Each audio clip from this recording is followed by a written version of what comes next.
Today's guest is a stand-up comedian. He's an actor. He's a podcaster. He just released his 10th stand-up comedy special on Netflix. It's called Two Limb Policy. We actually want to dedicate this episode to his nephew, Lieutenant Max Nugent. Thank you for your service, sir. Today's guest is the one and only Jim Jefferies.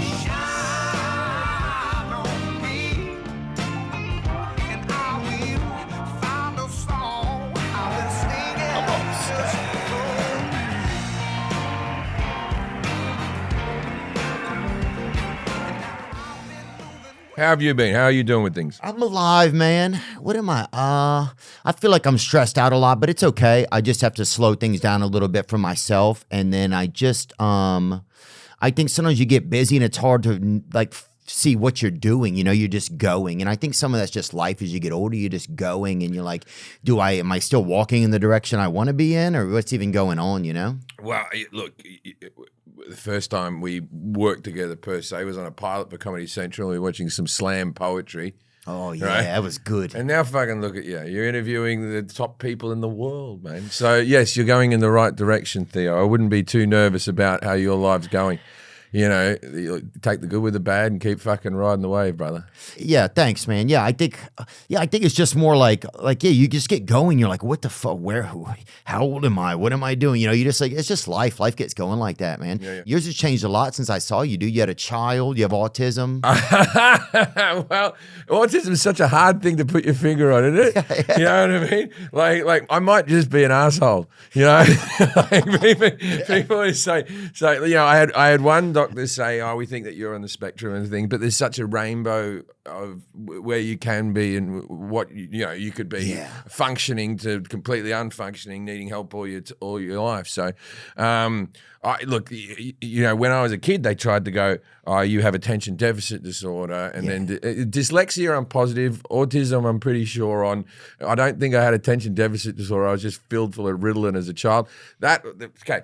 But yes, I have had another kid since I've seen you. I've got a 12-year-old and a 4-year-old, and I've sobered up. Even more importantly, since we last saw each other, I haven't had a drink in close to 5 years. Oh, congratulations, dude! How's that changed? I mean, that must have changed everything. I still partake in weed, so I'm not a sober. So I don't want to preach that I am completely sober in it. But you don't drink. But I haven't had a drink or a cigarette in years. It happened during COVID.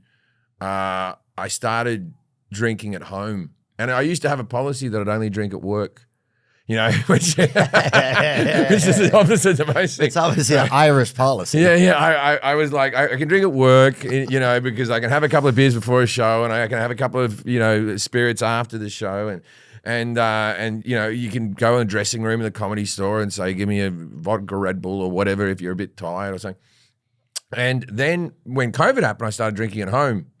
And excessively. Like how early? Like were you getting up and cracking one? Oh yeah, I was getting right into it. And then my wife gets pregnant and she's not drinking, and I was probably quite unpleasant to live with. And I thought, out of solidarity, I won't drink with her, you know.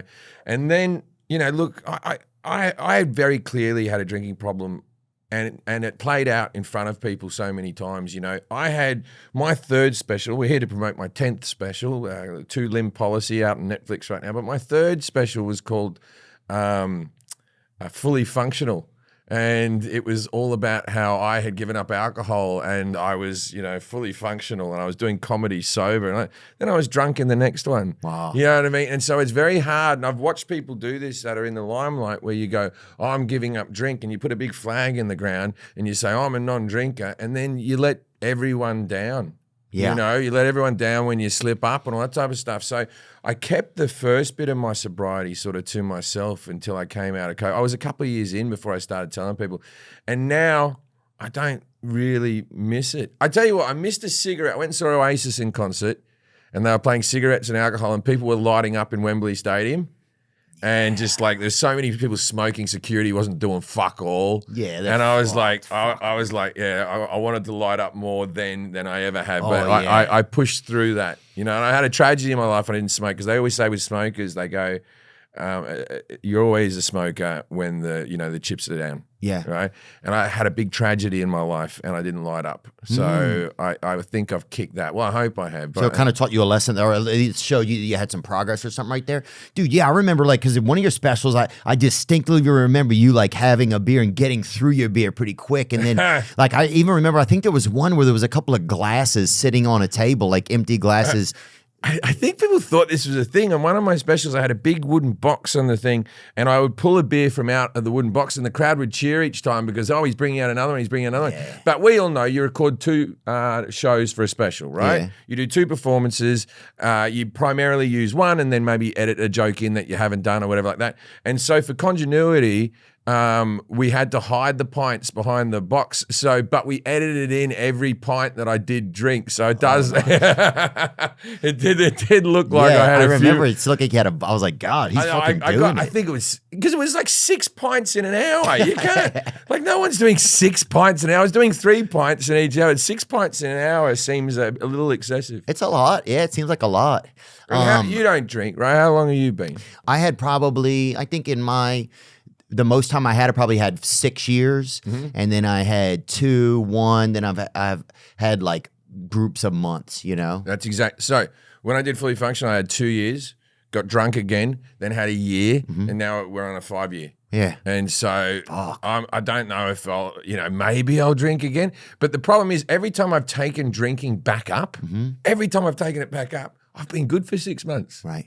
It's not like I become like Barney Gumble and take a sip and go, like that. I'm like, all right, I had 2, I'm good. And then I think I can handle, and then I'm back to what happens? I'm a sloppy drunk. Are you? Does that mean, what comes out of you? Is it aggression? Is it yelling at a neighbor? Is it racism? How do you notice it flare up, It's blackout, man. I don't remember a single thing. And so then also when you add fame into the mix and someone will say, hey, I met you and then you did ABC or you said this, that, and the other, you can't even prove them wrong. And even when it's something where you go, I've never done that. That doesn't sound like me at all. I can't remember the night at all. I was blacking out, and that's why it sort of got comfortable at home with. Who gives a fuck if you black out at home? Yeah. Right? Everybody says a virus, people are dying or whatever. Fat people are coughing to death. It's a different time. But also when you stop cocaine, I started to look more drunk. That's when people were getting into me going, you need to take control of your drinking. And you're like, oh, no, I've just given up another thing. Yeah. I'm actually in recovery this way, but I just look worse because I'm sweating and I'm because cocaine keeps you upright. Yeah, it helps with the posture. Good for the posture. Yeah. Oh, definitely. You see a guy boom, straight up. Here we go. I'm back. I'm a fucking buoy. Did your kid notice or anything like that or no?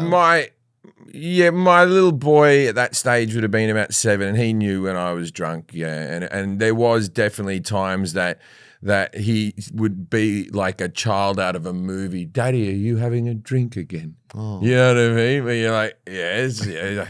Where'd you hear that sentence? Was that from the lady I gave a house to? You know what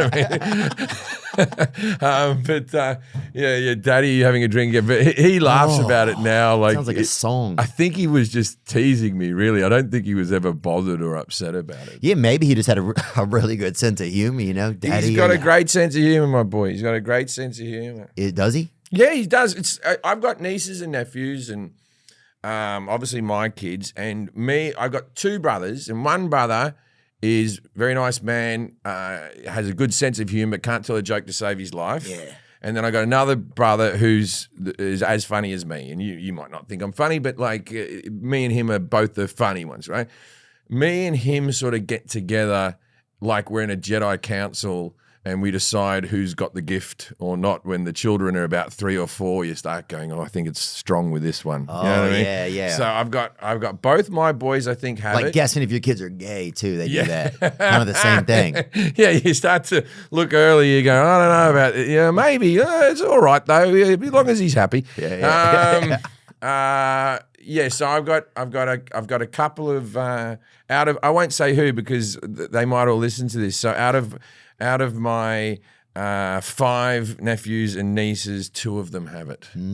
Two of them have it. I won't say which ones, but they know. They know who it is. They know who they are. Yeah, it is kind of funny to see kids develop and then you start to see their personality. And then when they do something that makes you laugh or they have like a unique way of looking at things, or if they start to seem cool, that's pretty neat. You're like, oh, this kid's fucking cool. That's dope. I was talking about the tragedy. I don't know why you said that something had occurred. My nephew died in a helicopter accident. Oh. Yeah, and we made the news in Australia, and I want to sort of talk about it a little bit because there's been a cover-up by what I believe the Australian government. So I'm getting into conspiracy theory shit now. Welcome. But, okay, so you can check this online. My nephew, Lieutenant Max Nugent, was in a helicopter. Now, how Australian a death is this? He crashed a helicopter up near the bit above the Great Barrier Reef for the military and was eaten by sharks. Like his remains, there was no remains left. So that's pretty Australian. You know, that's pretty. It's a high velocity. It almost sounds like something that would be sponsored by Red Bull. To be honest, you know. So he was on pretty high velocity. He was on military war games flying a Taipan helicopter, and they were in a group of 4 flying along. America was there as well. There was 30,000 soldiers from all of our allies around the world. And the helicopter crashes. So it's a competition? They play basic war games stuff. So they're in formation, 4 Taipan helicopters. The helicopter crashes. They wear these helmets that were completely, it's just like all the readings are in there. You know, I don't know why they can't just do it in an office like a drone. You know what I mean? But they're in the helicopter and they're looking at all their things. The helicopter hits the water. The 4 men on the helicopter die instantly. And within a matter of a couple of weeks, Australia had decommissioned the helicopters, taken them apart and buried them in the desert. The Ukraine said, we'll take the helicopters, and the Australians went, no, don't you worry about that. Then my brother and my niece and my sister-in-law had to sit through an inquiry that went on for almost 2 years, whether the government was responsible or not, where the test pilot stood up and said that those helmets were defective and would end in industrial manslaughter, right? So this was documented that he had said this. This was documented in the inquiry, right? Yeah. It's like watching A Few Good Men, like talking about the military and the government trying to cover its ass. So said that it would. They also, the weather environment, it was raining really badly. Other countries didn't go out on patrol that day. They said the weather was too bad.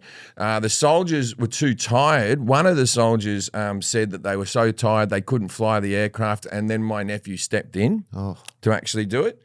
There's just it was just so much bullshit. And then they made it until they had, I believe, 5 days to actually put in a civil suit to sue the government, or the statute of limitations ran out and the inquiry ended with 5 days. Who has 5 fucking days to get a law? They dragged it out on purpose so that now I get that the world's going to war.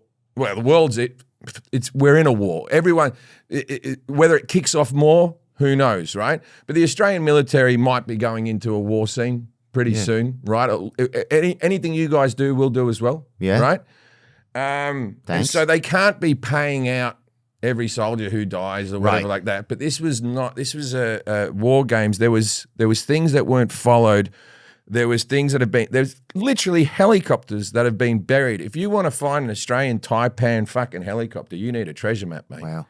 So I just, the only reason I'm bringing it up here on the show, let's bring it up if it's wrong. Is you've got such a big platform, mate, and I just wanted to sort of get that bit of information out. You can go onto my Instagram. I've put up all the clips there, or just Google the accident. I'm not a big conspiracy theory guy, but it seems pretty shady to me. And were you able to like, how do you even go about combating that, or like getting investigations into this? I don't know. I think I'm doing it right now. Yeah. I think this is all I can physically do. At the very least, I'd like my nephew's death not to be forgotten. and I'd like him to be remembered. And what I've seen my brother go through, you wouldn't put onto any parent losing their child, right? You wouldn't put it onto anybody. Let's bring up a picture of him, Mr. Nugent. Max Nugent, Lieutenant Max. The thing is, he grew a moustache just before he, because there he is. He looked like he looked like he was from the 1940s. He looked like he'd just come back from beating some Germans, didn't he? He definitely looks like a time traveler. he was ready to go, old Max. Hello, Max. But that boy, mate, I remember when he was born, and he was one of those guys. He just never disappointed. Every step along the way, he wanted to be a fighter pilot, but he was 6'6". So I had to go in the helicopters. Because there's more room in there. Yeah, a bit more leg space. Yeah, I could see a that. bit more leg space. You don't want to be in a fighter jet and be a real tall guy. You know, with your legs just up like that. Like that. Oi, Maverick. But he's moving the throttle with his foot. Was he your first nephew? He was my first nephew. Oh man, yeah, he's. I keep on getting his age wrong in every interview. I believe he was 23. He was very young. And was he married or no? He had a girlfriend. Oh wow. But that he'd been living with for a short amount of time. Hell yeah, put the bills on her. But he was just starting out in life. He'd just gone through all the training and stuff and graduated to actually become the helicopter pilot and actually be a real, for everybody in the military that sees battle, I think there's 12 people behind them who are catering and supplies and this, that, and the other for soldiers. They're the rock stars, man. The fighter pilots and the helicopter pilots and stuff. We were proud of him. Oh, they're the heroes. I'm sure you were. He looks like somebody very much to be proud of. That's why I wanted to get a good look at him so we can honor him When today. Australia goes to war, we don't, that's the first bloke we send in. Yeah. We send in the planes and the helicopters. That's the first bit of assistance we send in. Mm-hmm. I don't know if you know this, but Australia's, I believe, and New Zealand, I've got to give New Zealand credit, but Australia and New Zealand are the only country that have fought alongside you for over 200 years. Wow. Other countries have dipped in and out. Just for example, Britain never went to Vietnam. Australia went to Vietnam, right? I don't know if we You've been there. You don't get enough credit. I don't know if Australia gets enough credit. Yeah. It's like Trump slapping fucking tariffs on Australia. I'm a bit like, what the fuck are you doing there, man? We're one of you guys. Yeah, these are our kangaroo mates over here. It's true, though. I know you're very popular in Australia. Yeah? We had a good time over there. Dude, it was so much fun. But yeah, I don't understand some of what Trump's energy is about a lot of these types of things. It's very bizarre, and I think it's just getting more, the government feels further and further away from the people more than ever. But I think it's nice that countries like yours, a lot of countries have spoken up about what's happening in the Middle East. And I feel like, and have had a voice into, it's been, we have people now recognizing Palestine as a state. Yeah, and to see prime ministers do that, it's important. To tariff Australia is pretty weird. We buy 3 times more stuff from you than you buy from us. Why would you? The big example they gave was Australian beef. That you guys buy $26 billion worth of Australian beef, and we buy no beef from you. And it's like, well, why would we? You want it? We've got the beef you want. Yeah, we've already got it. Yeah. we've already got it. Yeah. It's like buying. That's like me paying for a prostitute and ringing her up the next week and going, I'd like to do it again, but this time you'll pay. Yeah. You know what I mean? Like you've never seen on the bottom of you see on the bottom of a menu it always says Australian Wagyu. You've never seen in an American restaurant, an Australian restaurant, the bottom American beef. Yeah, like Milwaukee Wagyu or whatever. You know. Yeah, no, it's like what do you really buy from us? You buy sheepskin, red wine, beef, and gold and diamonds and stuff. It's luxury items. Yeah. You buy luxury items. It's not like we're fucking manufacturing fucking Happy Meal toys in Australia in factories and like those are jobs that could go to the Americans. These aren't jobs that can go to the Americans. It's our gold, it's our diamond, it's our, you know what I mean? Like, mate, let's see what's here. Meat and edibles. Pearls, ooh. Pharmaceutical. I didn't know that we did that. That's beautiful. Who's buying electric equipment from Australia? Now, I would advise against that. After what's happened with the helmet, you know what I mean? After what's happened with my nephew's helmet, don't be buying any Australian Samsung or whatever the fuck we call it. So let's steer clear from their VR stuff. We don't need any virtual reality from over there. Yeah. Did they have, so they said that his plane went down and they don't really know what happened? They said it was pilot error in the end, but they didn't know because the masks invert. But at the end of the day, the weather wasn't right, and they shouldn't have been flying. Yeah, Like other countries didn't go out, and there's meant to be a certain amount of sleep that the soldiers are meant to have before and that sort of stuff. It was actually turned out to be that my nephew. There was 2 blokes in the back of the helicopter, and then 2 pilots at the front. And the first fear you have is, was he experienced enough? Was he the one holding the controls?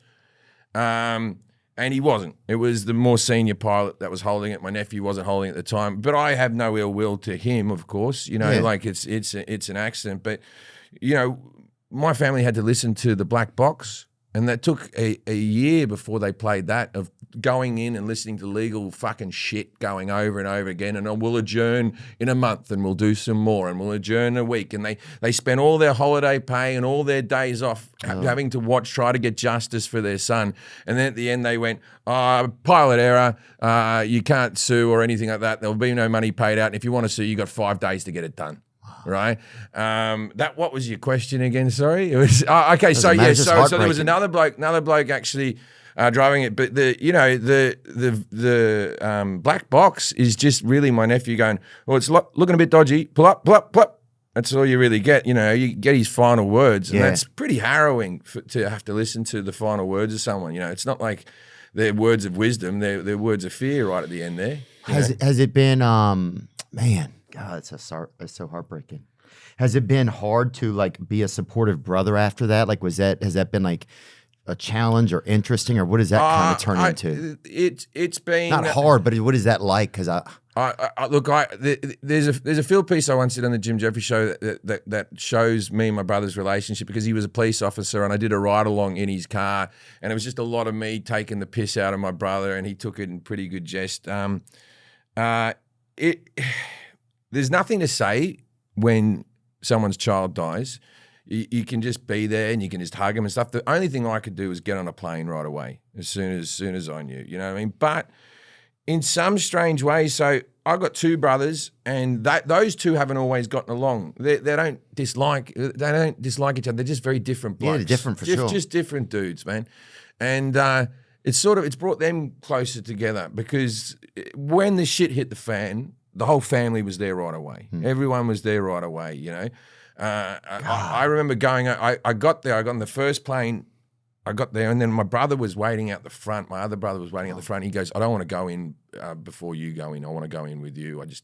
He didn't know what to do. Yeah. So it was terrible. And watching my granddad, I'm glad my mother's dead for it, to be honest, that she didn't have to be around for it. What's the matter of living a few more years to see your grandchild die? Oh. You know what I mean? So I know it's meant to be a fun podcast, but I was just saying, let's talk about Chris Lilley, man. Let's talk about fucking Chris Lilley. Well, my comedy special, 2 Limb special coming out. Yeah, we'll get right into it. But Max Nugent, thank you so much for your service, sir. Yeah. And happy to be thinking of you today. We'll get we'll get a nice photo of him if it's okay with you and your brother. Maybe we can put it in here on the desk or something. Would that be okay? No, that would be wonderful. Thank you. That would mean a lot to me. That'd be cool. It'd be nice to have him in here with that stash too, dude.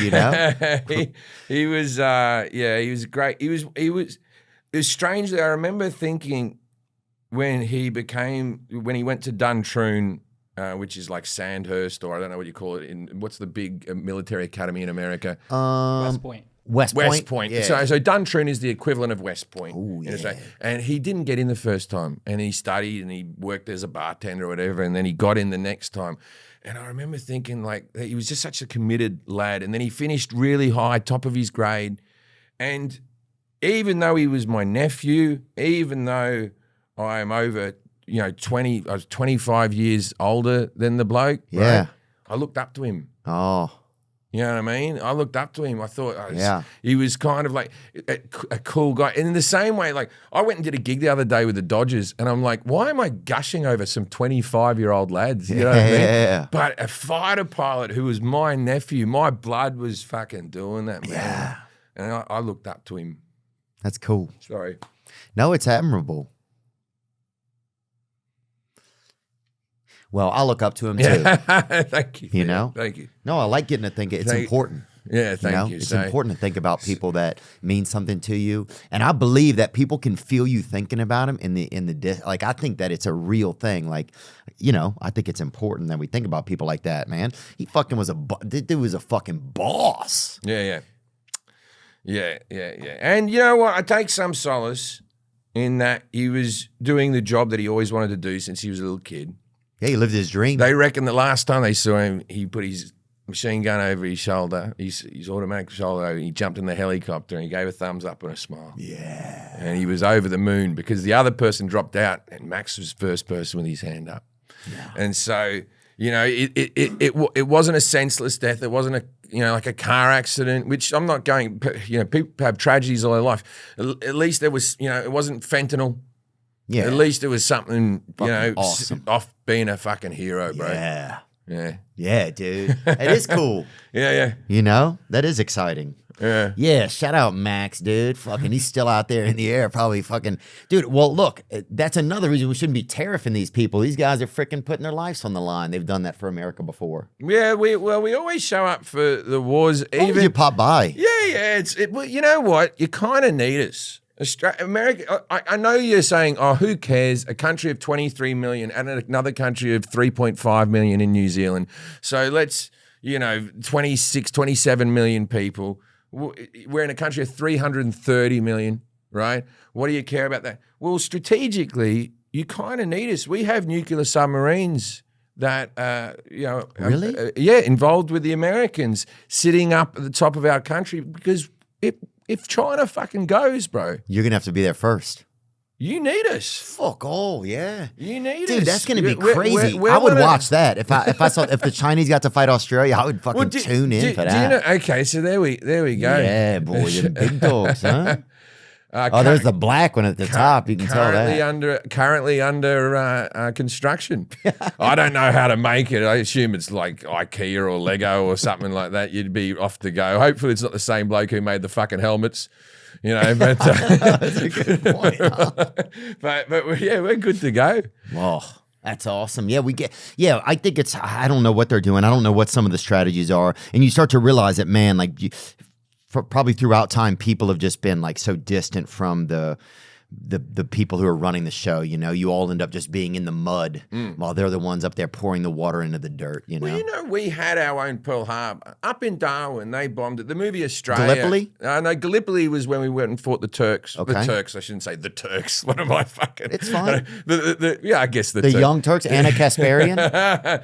But we fought the Turkish, and you would have seen the Mel Gibson movie. Yeah. But we had an invasion on Australian land. In Darwin, they bombed it. Similar time to what happened with Pearl Harbor, they went after us as well. The Jays did, Japanese? Yeah, and it hasn't really... It's in the movie Australia with Hugh Jackman and Nicole Kidman. That's what it's about, but I don't know if you've seen that film. But we had our own thing going on as well. Fuck yeah. More than 230 people were killed, civilians and military people, with hundreds more wounded. Wow. 68 air raids... it was pretty amazing. And what happened after this? After the attack happened? Well, we just carried on with World War II, didn't we? Yes, we did. we beat the fucking Germans, man. That's what happened. They had a few wins. We won the war, man. That was it. We won the war. That was it. It's funny. I'm looking at my special at the moment. I wanted to call my special Hitler, right? I've got 3 Hitler jokes in it. That's the only reason I wanted to call it Hitler. I'm not a fan of Hitler. I'm not pro-Hitler. I've just got 3. And I was thinking to myself, because everything's about algorithm, right? How's the algorithm? Who gets searched more than Hitler? Yeah. I type his name into Netflix all the time if I'm bored and I want to watch a documentary. Yeah. I don't put like a heart emoji next to it. I just, and I thought that could get a few clicks if I call the thing Hitler. Anyway, suffice to say, I had some pushback from Netflix. Yeah. Netflix were like, I go, it won't be an aggressive font. Yeah. It'll be a soft font. Like Arial or something. Yeah. And So I wanted to call it Hitler. In the end, I landed on two-limb policy, which I'm very happy with in the name. But I just got back all the rankings of where it is in the top 10. I don't know if it's because I do the Hitler jokes, but out of all of Europe, I'm about to tour Europe right now. I'm about to do a full Euro tour, and I sell really well in Germany. But for some reason, Germany and Austria haven't gotten in the top 10. I don't know if there's some shit with it fucking everywhere around. Poland, I'm crushing. But Hitler's their guy. Yeah, but they're not proud of it. No, some of them are. They're not. There I am. Two-limb policy right there. There we are. Two-limb policy. Now, the two-limb policy stands for, after I did my sick... I know you meet with the veterans after your show, right? I've heard about this. I do. I meet with disabled people. You meet with disabled folks after your show? Yeah. So after my shows, I take photographs with disabled people. Mm-hmm. But people I did a sitcom many years ago that had disabled actors, and then I sort of became a thing. And I used to actually just sort of go get the security to go and sort of whisper to the wheelchair seats and go, hey, here's a thing, come back afterwards. And blah, come blah, on around, yeah. Right? But people started finding out about that, and people would write to me and go, hey, I'm coming to see you perform this week, and I'm bringing my uncle, he's disabled, can we come backstage? And you can't write back how disabled. You know what I mean? And you can't ask for a photo. Yeah. You just got to go... Because I can't have fucking dyslexics showing up, right? There needs to be. So as I say in the special, I always handle the classics: deaf, blind, wheelchair. Mm-hmm. And also you can't just be like slightly deaf. You got to have a dog or a cane. You got to be a beast and master. If you're deaf, you got to have the voice, right? There's no better way to say it. Yeah, I don't like those pseudo blind people. Like I'm colorblind or whatever. I'm 80% blind. Yeah, or whatever. Like I'm colorblind, but I still say the N word. I'm like, what are you doing? You got to choose a path. So if you aren't one of the classics, I have a two-limb policy. So you can't just be like a fat fucker who lost your foot to diabetes. Yeah. You know what I mean? That doesn't get you backstage because you had too much candy. But it's crazy that people are faking that kind of shit. No one's faking it, but I just decided what was my parameters. Got it. No one was faking. I never had anyone coming back. I think I was letting the autistic back, and some of them were over autisming. Oh, yeah. You know what I mean? And I was like, I thought, I don't think this is your real self. I think you're playing this up for the cameras a little bit. But I do count autism as one limb. Okay. So if you have a thalidomide arm and autism, right, beautiful. You're in. Lazy eye or autism. Here we go. What about missing an ear? Yeah. Oh yeah. I'd do missing an ear all day. Yeah. Like Mark Chopper Reed. Oh, he has one. He had one. You know that moment when you've left your favorite sunglasses at the beach, or you gave them to a child or something, and he's gone. You already left them on the top of the car. You left them on a gas station, gas pump 3 states away. You know it. God, that's how I feel. But you don't have to fear anymore because Shady Rays is here, and they're ready to help. Shady Rays sunglasses changed the game for me. They're made for real life. They're durable. They're polarized. They're not stupidly expensive. But here's the wild part. If you lose them or if you break them, even on day one, Shady Rays will send you a brand new pair. No guilt trip, just replacements. So now I actually wear my sunglasses without fear. On hikes, at concerts, on the boat, wherever. Skydiving, hiding from people. I don't care. I'll have them on. Shady Rays. It's the eyewear that has your back. So we've teamed up with Shady Rays to bring you an exclusive offer. Head to shadyrays.com and use code Theo for 35% off polarized sunglasses. Try for yourself the shades rated 5 stars by over 300,000 people. Shadyrays.com, code Theo. What happens when your health becomes the punchline? From seed oils to stress, toxins to pollutants, the modern world is screwing with our health at the cellular level, leading to exhaustion, brain fog, digestive issues, and more. But here's the thing, you don't have to settle for feeling like garbage 24/7. Armra Colostrum is nature's original health hack, packed with over 400 bioactive nutrients that fortify gut integrity, strengthen immunity, revitalize hair growth, fuel stamina, elevate focus, and help you function like a human again. And I'm on it. I take it probably 5-6 times a week. I'm on it. It's simple. I make my smoothie, I crack open my Armra packet, bam, and I'm colostrummed, homie. One of the positive effects of Armra for me has been I feel just more satiated. My system feels more satiated. I don't feel like as rattly.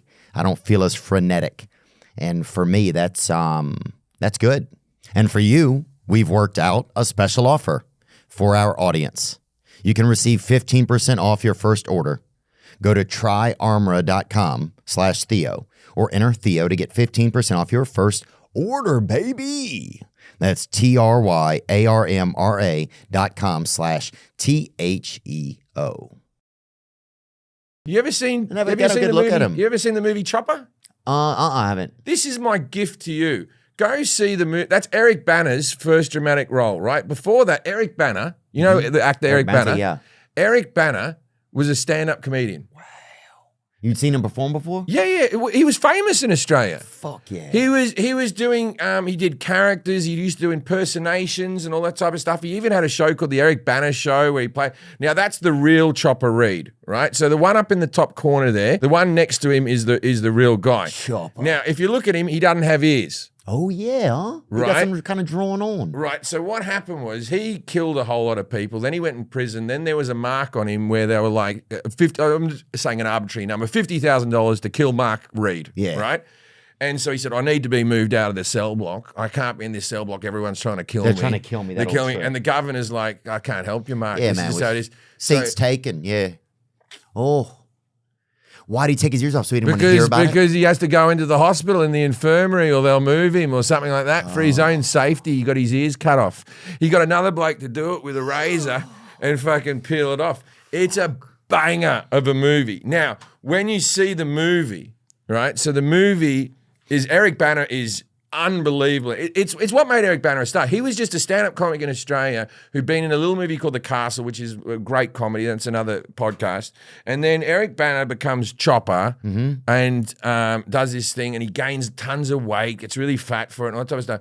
And then his next movie, I believe, is The Hulk or Black Hawk Down. And then he's in fucking Troy with, you know what I mean? Like it's kind of, yeah. So Chopper, Black Hawk Down, another Australian movie. Then he's the fucking Hulk. And then he's with bloody Brad Pitt. Oh, with And the good-looking people. Yeah, When they yeah. put you with the good-looking people, you're doing good. Yeah, Munich. That's Steven Spielberg. Munich. Like it went from 0 to 100 very quick. Wow. You know, like, and he was, as I said, just a stand-up comedian. And he still lives in Australia. He still lives in Australia. Fuck yeah. Still lives in Australia, and I don't think he does stand up anymore. I've spoken to him online a couple of times as one Australian to another type of thing. I think he one time saw one of my specials and was like, I enjoyed it. You know, that's the only chat I've had. So cool, though. But this is the weird thing. There's like people you like. You get to speak to fucking Donald Trump and Bernie Sanders. You get to meet both sides of the whole world. Plus, you get to interview whoever the fuck. When you get to a certain level of fame, there's people you can just sort of reach out to and go, hey, and then just see if something comes back. Like, so at the moment I'm wearing my favorite entertainer in the world, and I wore this T-shirt because you're the only interview I've ever found of Chris Lilley. Dude, well, first of all, I remember asking you last time that we talked if you had met him. And you hadn't yet. No, still haven't. Oh, I've only dude. spoken to him online. I've never heard his voice. He once came to one of my shows and he wrote, I was just at your show, really funny, good stuff or whatever, but he didn't come backstage. Oh, he's And- kind of quiet. He's kind of like he's a little bit of like a missing person, kind of. He's an introvert, but he's a genius. Oh, he's magical. He's a genius. His TV shows, it was like, I started showing his shows to my son when he was 11. He's a magic baby. And then just to see what if he went, this is brilliant, I knew that my son actually knew comedy. And was going to be a good person. Knew what comedy was.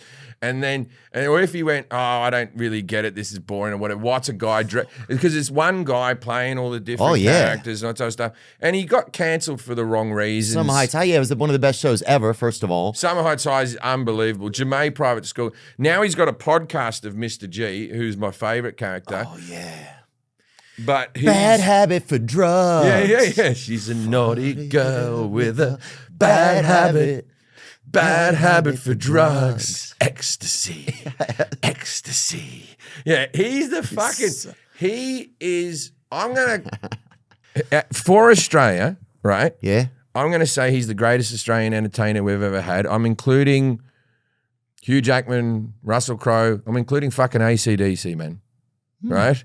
And these are all those people I love. Oh, yeah. I'm very proud to say from Australia. Volkanovski also. Who's Volkanovski? Alexander Volkanovski. Is he New Zealand? He's Australian. Australian. I haven't lived there for 20 years. Am I about to be in trouble? He's a UFC guy. No. Oh, no, I don't follow the UFC. Oh, you don't? That's good then. No. But he's a class act. No. Athletes is a different thing. Okay, I'm talking athletes about excluded. I'm talking about entertainment. No, we've had some great athletes, man. Do you know that Ben Simmons was kind of mid. Yeah, but 3-time All-Star.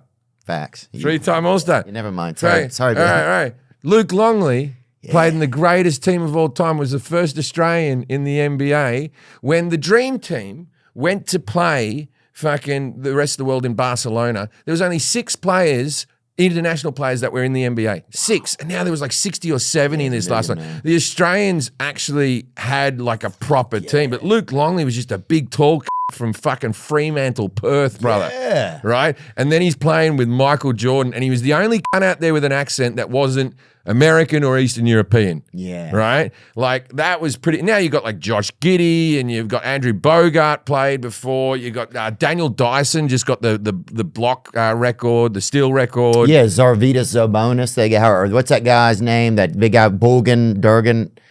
Bogdan Bojanovic, but I think he's saying Australian. Australians. No, all Australians. I see. Our Olympic team is all NBA players. Yeah.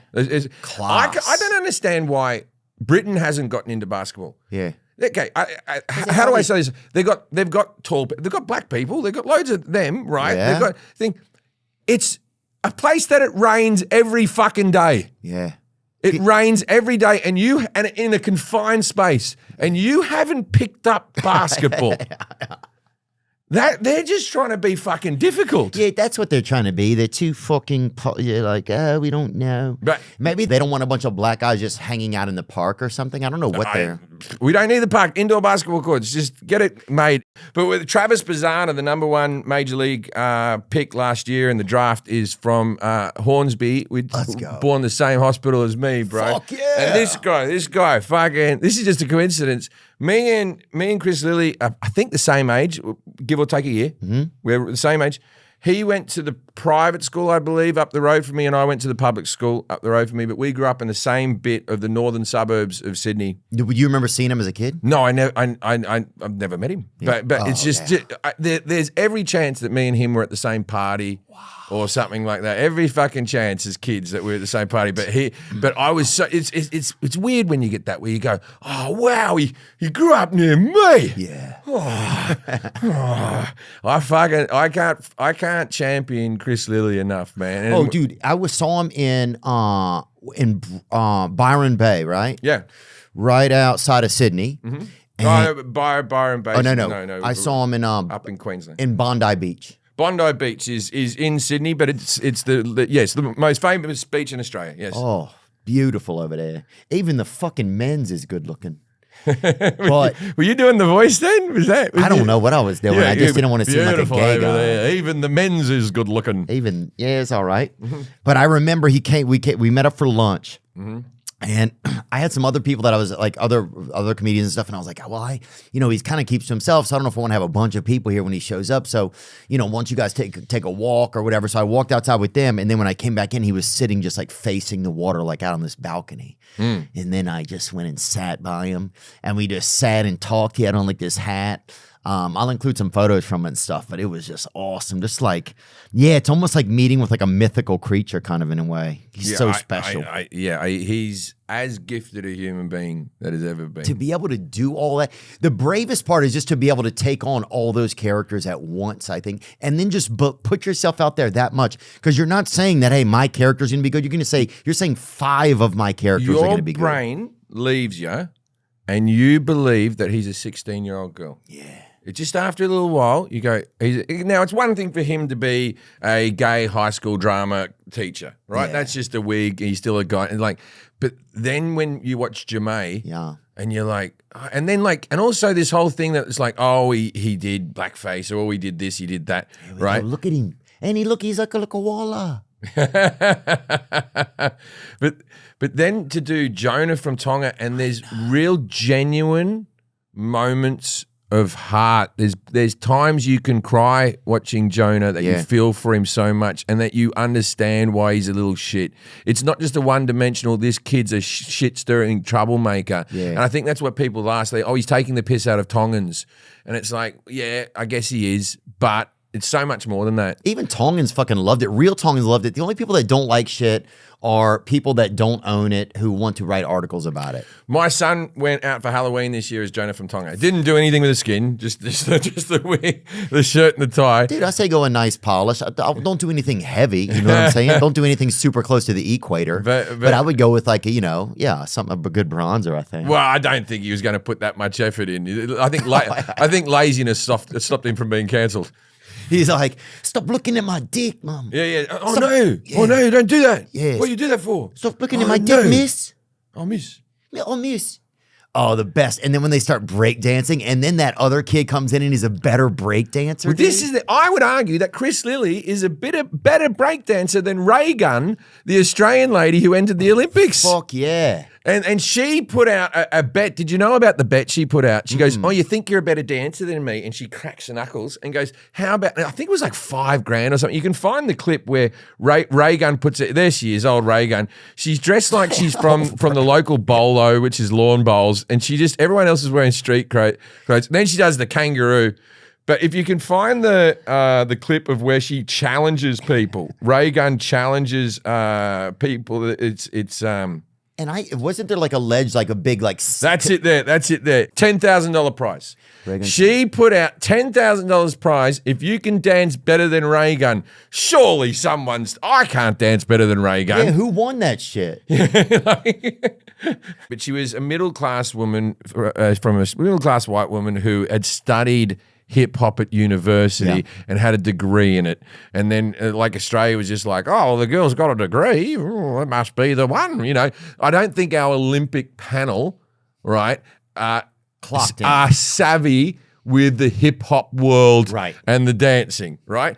It's not to say there aren't kids who are doing dancing in the street and stuff in Australia that can't do it. We're a very multicultural country. Without a doubt, there are people who can fucking break dance in Australia. Yeah. I've seen them do it. Class, right? yeah. But the people who actually decided, there's a lovely young girl, Rachel Gunn. We're going to call her Ray Gunn. Bit of fun, and because I was in Bondi when the Olympics were on, and my phone lit up, just lit up with all these people going. Oh, you've got to watch it. Are you watching the TV? And it was every American comic who knew me. Was just like trying to relate to you. No, they were trying to take the piss your people are on the TV right now. Because that's the thing about, being a white Australian, we're not inherently cool, you know what I mean? And so then when Reagan comes, that doesn't fucking help our cause. That was bad. It's like watching 9/11 it was. Yeah. It was for a Muslim. You know when a Muslim watches 9/11 and they think, oh, this will make my life harder? Yeah. That's what that was. That was it, dude. Reagan was the Australian 9/11 kind of. Oh, Christ, God.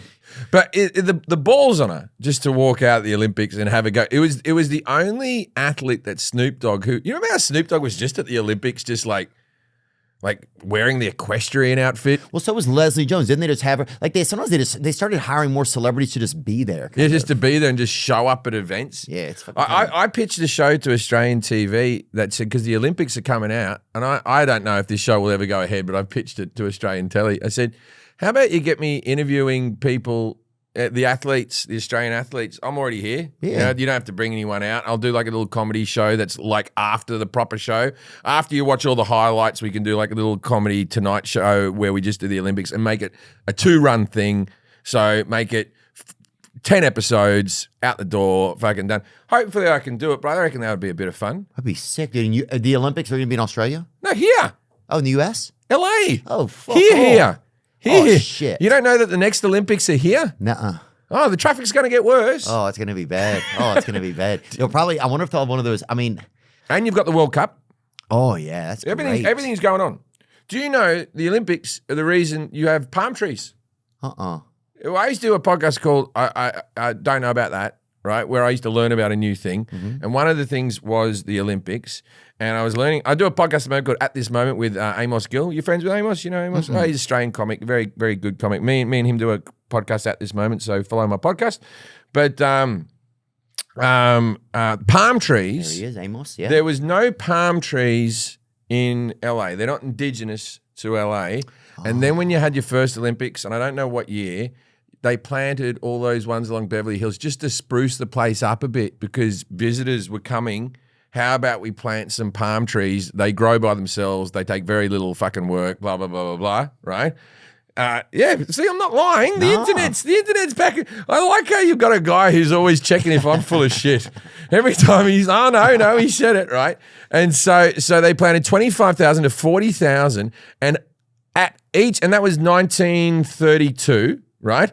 And at each game since then, when you've had the Olympics since then, you've planted more palm trees. So the reason that LA looks like LA, like what it's synonymous with, if you were to do a silhouette of LA, palms right there. Palm trees. It's kind of the only thing in the silhouette, really. Yeah, a couple of buildings undescriptive buildings. Yeah.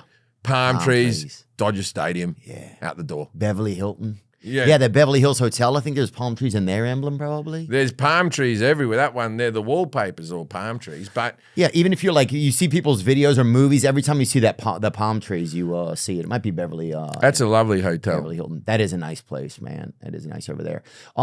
Yeah, I didn't know that at all, man. I love the fact that that Australia has so many amazing people, though, man. That's just one thing that I loved about it. Just fucking. And it's peaceful, man. It's safe, dude. That was one thing I realized. You're in Australia. It is safe. It's safe. It is safe. You're like, oh, this is nice. But you know, look, I don't want your audience turning on me. I'm the gun control guy. You know what I mean? And I understand. I've lived in America long enough.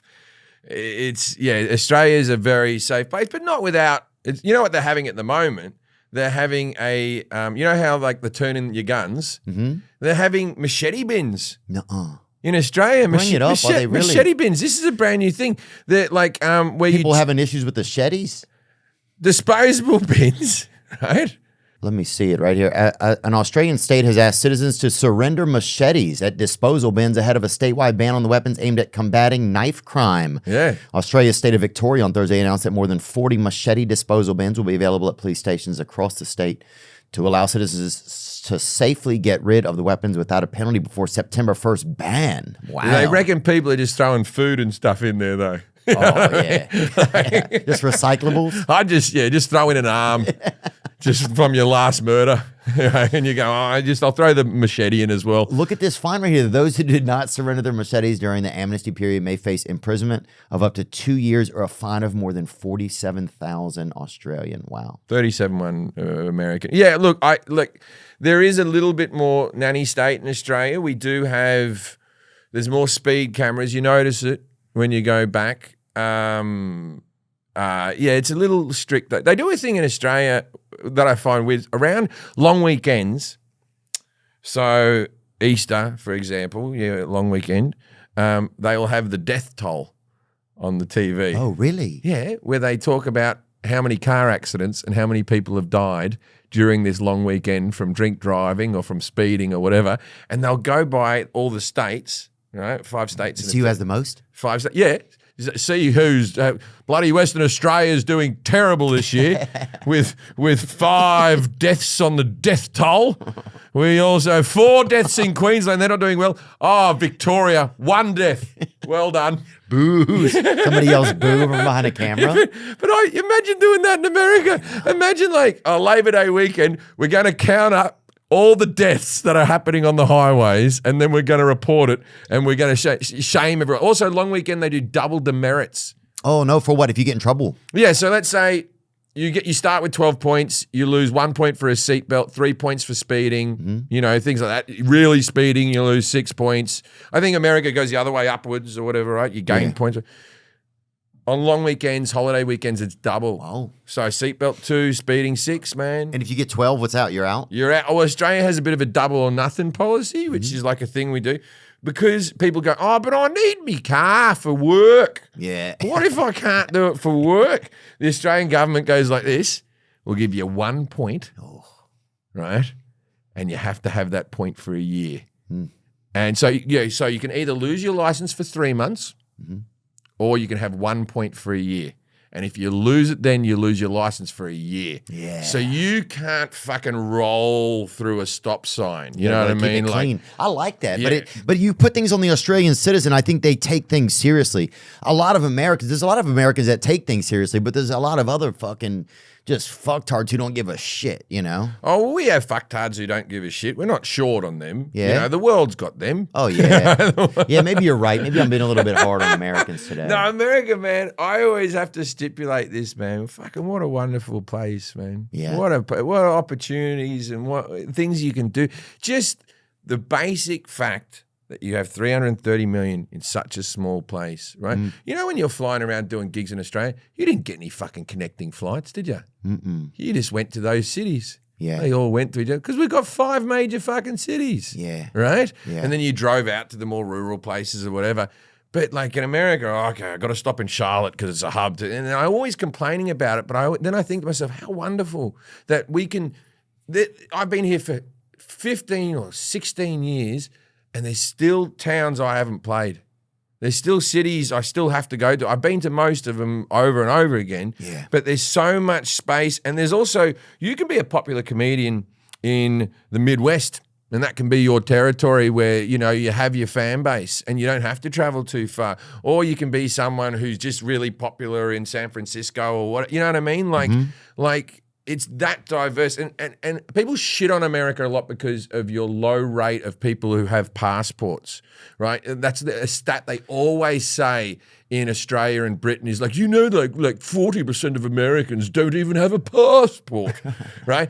And I used to think, that is I don't know the exact stat. Let's take a look at it right here. As of late 2024, approximately 51% of Americans have a valid passport. This reflects an increase from 46% in 2023 and 30% in 2008. Right. Compare that to other states. Yeah, compare that to Australia or England. Right. that. So we're saying 49% of you don't have passports. Right. Right. That is high. That's a lot. That is high. Like you're an international traveler. You think nothing of having a passport. Of course you should have a passport, right? You guys is 55%. 55, 77, 70% of UK because you're going to holiday in France. It's a fucking 2-hour train ride. Of course you're going to do that. Yeah, you need to gotta have do that. Go for lunch if you want. That surprises me. Australia is only at 55. We're only a little bit higher. Well, we've been catching up for some reason. I mean, we were 30% in 2008. I wonder what's caused us. Right, so 30% is bad. Yeah. 30%, but I never understood it until I moved to America, and I'm like, well, you can do everything here. You literally have every weather condition that you want to enjoy. You want to go whitewater rafting. You want to go to a winter wonderland and fucking go into a resort up there. You want to go tropical. I can take you down here. Yeah, you want volcano. You want to see big. You want to see big city thing. You want to see. Go to Hawaii. Storm, you want to see quicksand. Yeah. You've got every environment on Earth is in the ecosystem of America. Yeah. Plus, you got fucking Disneyland. Right, so You got Epcot Center that has fake environments. exactly. You can see the whole world there. You don't have to go anywhere. Just wander around there. Watch. It's a small world after all. That's how you can tell what all the different children look like. Yeah. You know, so I get it because you don't really have to go anywhere. You kind of have everything that you need. But there is something beautiful about going. One thing that I remember when I first started traveling was the first people you see everywhere. And this is one thing I always admired are Australians, dude. They're fucking We're balls to everywhere. the wall. They wake up, they go, they don't sleep. They're nocturnal, they're dayturnal, they're fucking lunchturnal. And it's even weird. They're You'll just find alive. us in places like Whistler, right? You'll be up in Whistler and, g'day, mate, I'm your ski instructor for the day. Like, can't we get a fucking Canadian on this? You brought me a bloke from the desert. You know what I mean? Even black Australians, you hear them, you know? Like, good day, mate. And it's like a black guy. And you're like, wow, that's crazy. Well, when I was young, you didn't. Okay, so when I was young, I grew up in a school that had a lot of like Asian kids in it. I think it was 50, 60% Asian and stuff like that. And there wasn't many black people in Australia then. We had the White Australia policy. I'm going to, right up until, I want to say the 1950s, it might have been later. Right? And what, it was whites only in Australia? It was, you can immigrate to Australia, but it was for white people. And so the most dark as you got were Italians and Greeks. And the derogatory term for them was wog, and that was the most foreign people. But that's what shows how bigotry can go out the window, because now they're the most assimilated people in Australia, Italians and Greeks. Melbourne has the second highest Greek population of any city in the world, next to Athens. Wow. And that's including other Greek cities. Wow. Right?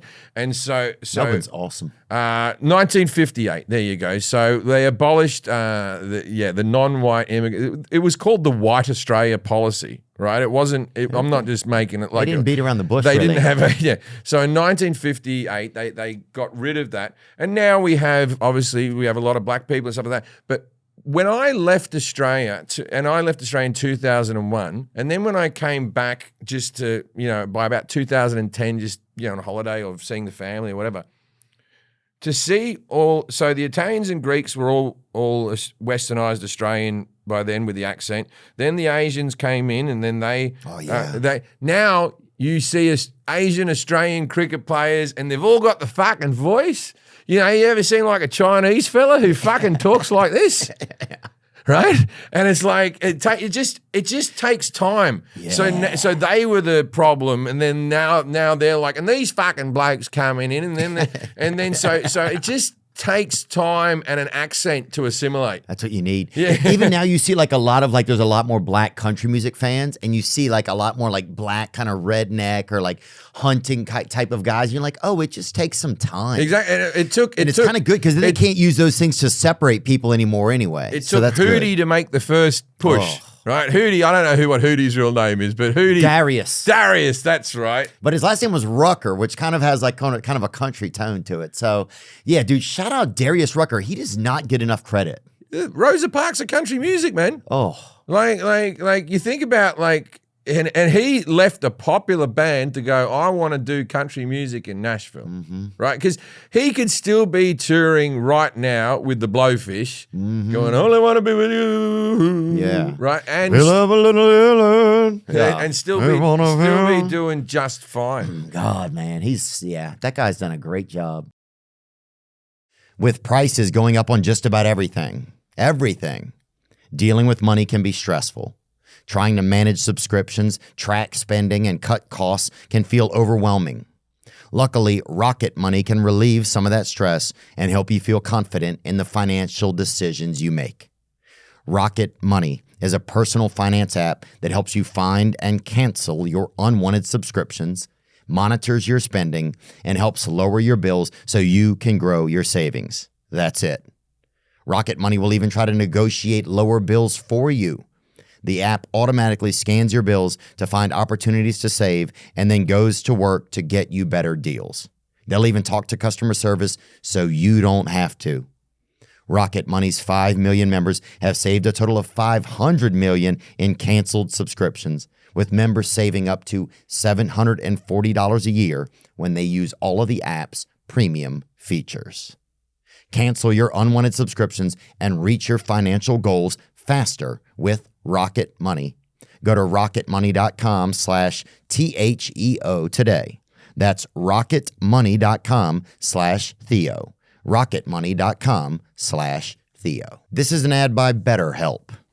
These days, it feels like there's advice about everything. There's so many ways for wellness, right? There's ice baths, cold baths, hot flashes, menopause, flash frying your feet or whatever. There's all types of things, right?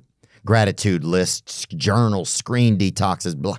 But how do you know what actually works for you? One thing that's worked for me over the years, going to therapy. BetterHelp. They can help. If you've ever struggled or been afraid to go to therapy, if you don't want to go down to the therapist in your town because it's too small of a place, it's uncomfortable, BetterHelp is an option. With over 30,000 therapists, BetterHelp is the world's largest online therapy platform, having served over 5 million people globally. Whether it's couples therapy or individual, or maybe your child could use someone to talk to. Maybe you and your child could use someone to talk to together. They've got all sorts of options. I've had experiences with BetterHelp, and they've been good. As the largest online therapy provider in the world, BetterHelp can provide access to mental health professionals with a diverse variety of expertise. Talk it out with BetterHelp. Our listeners get 10% off their first month at betterhelp.com/THEO. That's betterhelp.com/Theo. But I always think that, like, when you say black Australians and stuff like that, so the sports that we're into, Australian rules football. Oh, yeah, AFL, man. Brisbane Lions, dude. AFL.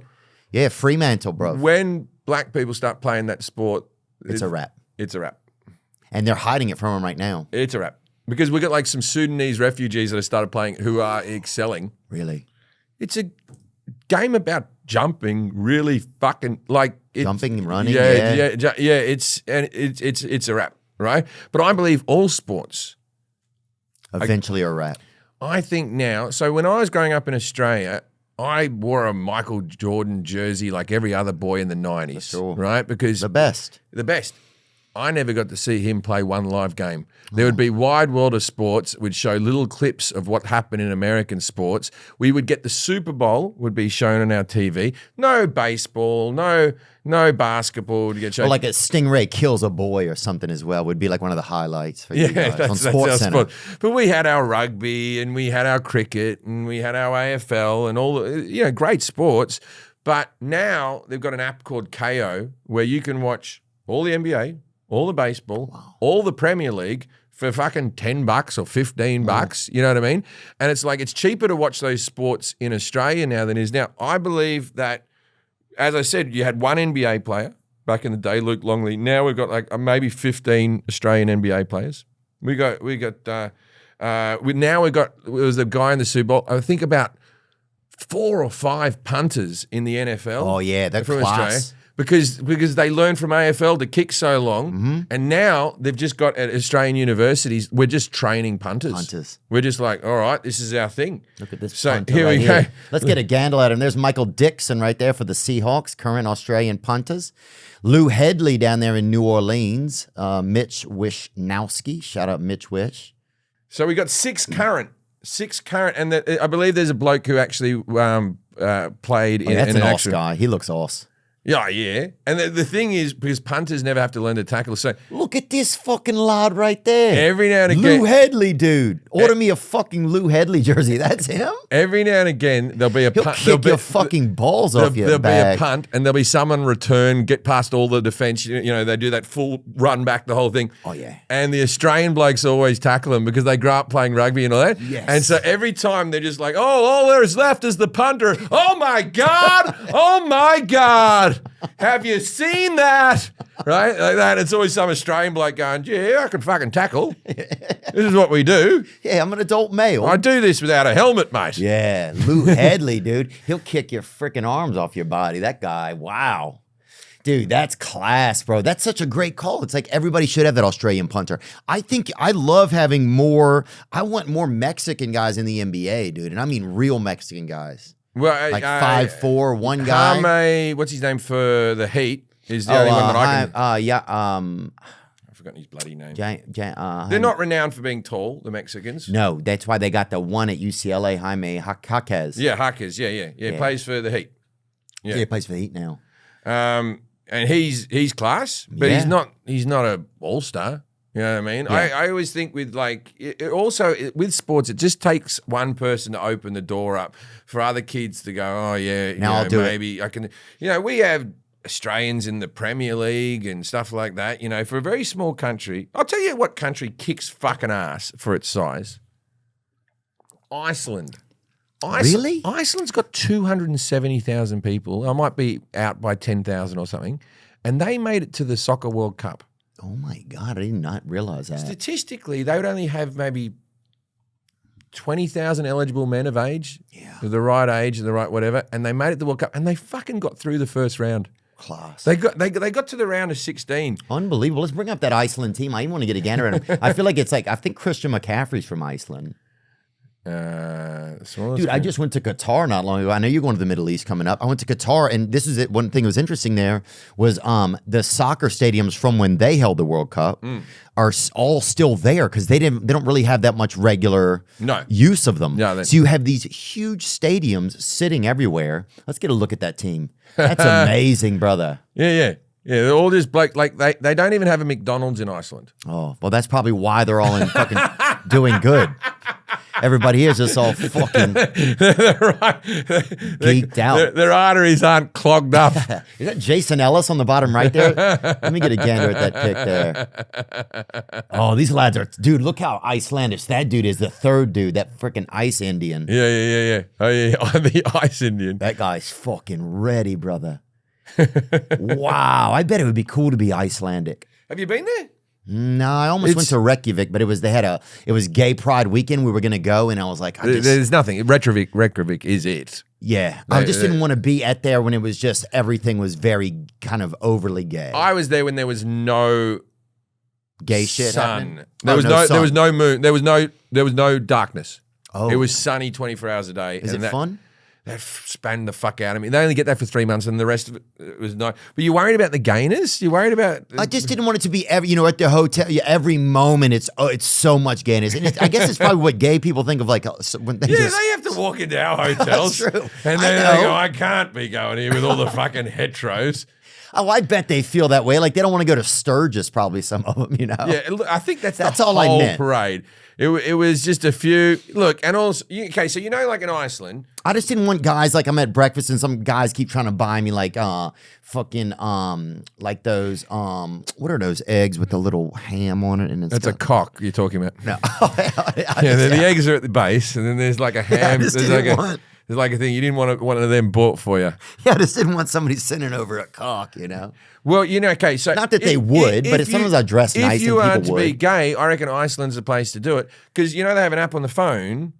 So the population's so small that they have to have an app on the phone. So if you meet a girl in a bar, you both put your names in the app or your license into the app or whatever, and it'll tell you how closely related you are because everyone's fucking related in thing, right? Then we got to get over there, dude. So you go over there. We have a shot. So like third cousin's all right, I guess. Yeah. Second cousin, no good. Warning.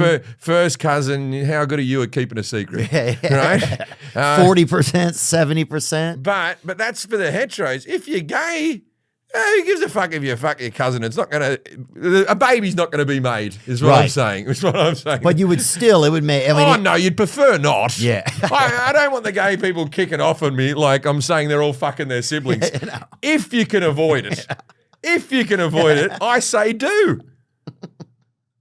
Yeah, dude. But if it's unavoidable and it's cold and the sun hasn't been out for 6 fucking months, who am I to judge? And if you write "not my cousin" on the guy's back or whatever. Exactly. You can like there would be nothing worse than ejaculating and rolling over going, so how's your mum? She's still all right? Yeah. How's Aunt Nan? Yeah. How's Aunt Bjork? Dude, I got to go over there. You went? I went. I'm going to Saudi Arabia coming up, and let's talk about that. Because you just talked about guitar. I'm going to this thing in Saudi Arabia. I've been given a little bit of grief online, nothing too much. About going to Saudi Arabia? Yeah, a few people have gotten into the comics who are and the list is big. It's Louis C.K., me, Bill Burr, Fluffy's going, Whitney Cummings there's is a going. big festival going on. I didn't It's even get called invited. the Riyadh Comedy Festival, and here we go. Andrew Schultz, Aziz Ansari, Bill Burr.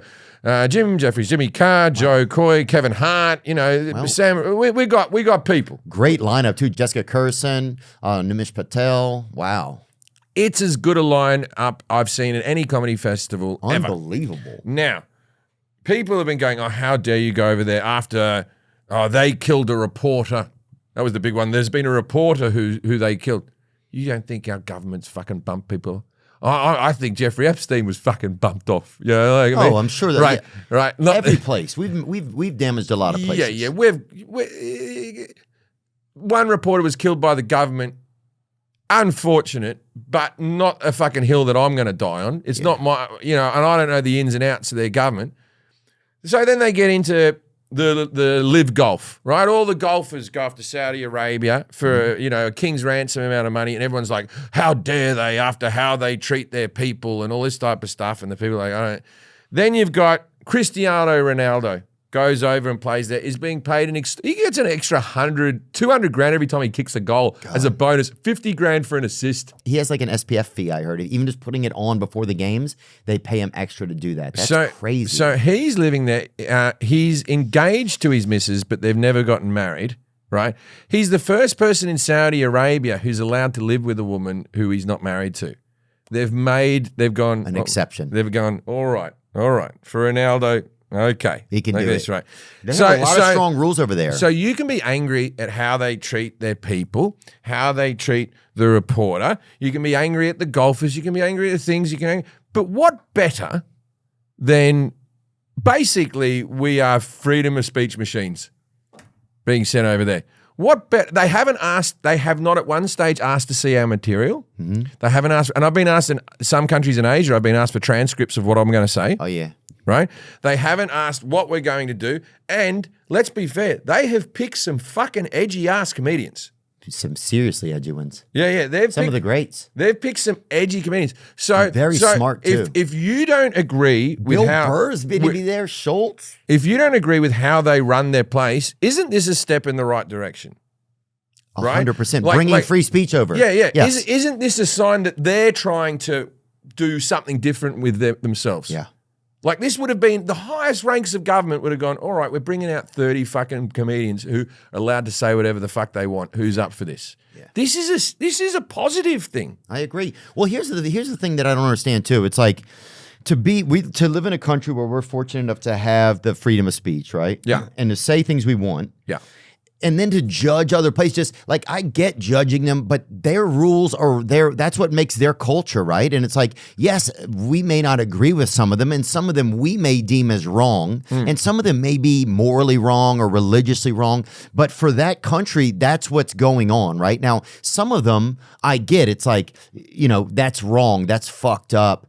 But some things, sometimes you're just attacking kind of the culture of a place, right? Yes. So it's like. And us isolating them teaches us nothing and teaches them nothing. Yeah.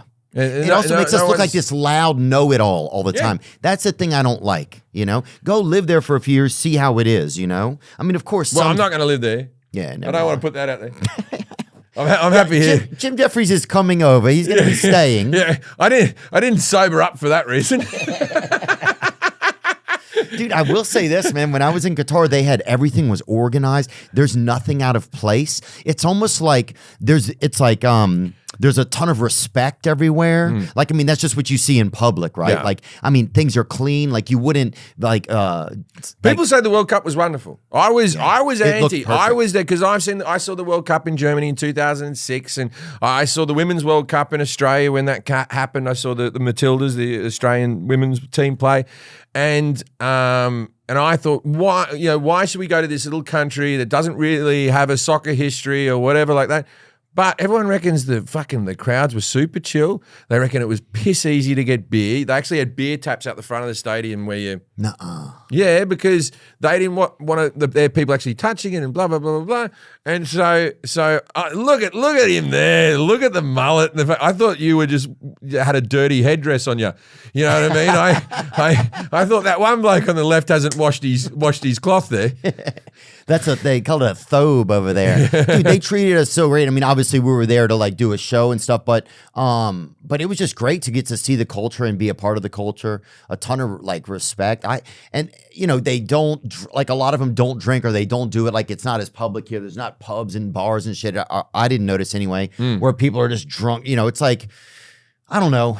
It's definitely different. I thought it was really unique. I thought it was unique. Pubs, I was talking to my friend the other day about this. Okay, so you've gigged in the UK. Yep. Right? How good is a pub? Good. In the UK. Oh, good. Yeah. It's good. It's like a living room. Even in Ireland, yeah. Yeah, Ireland even better. Is that part of the UK? Yeah. Well, it's not. No, Northern Ireland is part of the UK. Ireland is right. The Republic of Ireland is its own place. But they have reciprocal passports. You can live in either country. So, it's that part of the world, right? Yeah. And the pub is just so good. And I feel like America is missing that. Sometimes they try to recreate an English pub, but I feel like what they're missing is you've got two levels of bar in America. You've got fancy ass fucking bar, like really like everything's shiny and clean lines and unique, and the glass back with all the bottles and all that type of stuff, almost a nightclub chic. Yeah. And you have the dive bar that is on Bar Rescue, where there seems to be fucking gaffer tape holding everything together, and it just sort of smells and the carpet's sticky. Yeah, some woman's living in the ice machine. Yeah. And you're like, can I have a Bloody Mary? And they're like, yeah. And then they read a book. Oh, then they just punch a woman and they just bring her over. Like, here she is. That was kind of a dumb joke. My brain's tired today. Thank you for laughing. Bit of fun, brother. Bit of fun. Yeah. Anyway, so I think America's missing that middle bar, which is nice and everything's clean, but I can still walk in a T-shirt and not feel like I'm, and I don't have to line up and I don't have to know a guy. And it's just, they need to have more homely bars. But yeah, we're missing that neighborhood bar that's more popular in every place. Like one thing in the UK, they have all those like the White Star. What's that bar they have in almost every town there? I think it's called the White Lion, maybe. Which town is this? The White Star Tavern is an award-winning pub, restaurant, hotel in Southampton. No, this place is everywhere. Oh, they have chain ones, but you don't even know that they're a chain in Britain. No, they don't look chain at all, and they're just kind of like in every town they have them, like on High Street. There's a chain called Wetherspoons, which is a company that owns a ton of bars across Britain. There we go, JD Wetherspoons. One of the most well-known examples of JD Wetherspoons is simply Spoons, they call it. Well, I performed in the corner of a few spoons in my day. Have you? Oh, yeah, man.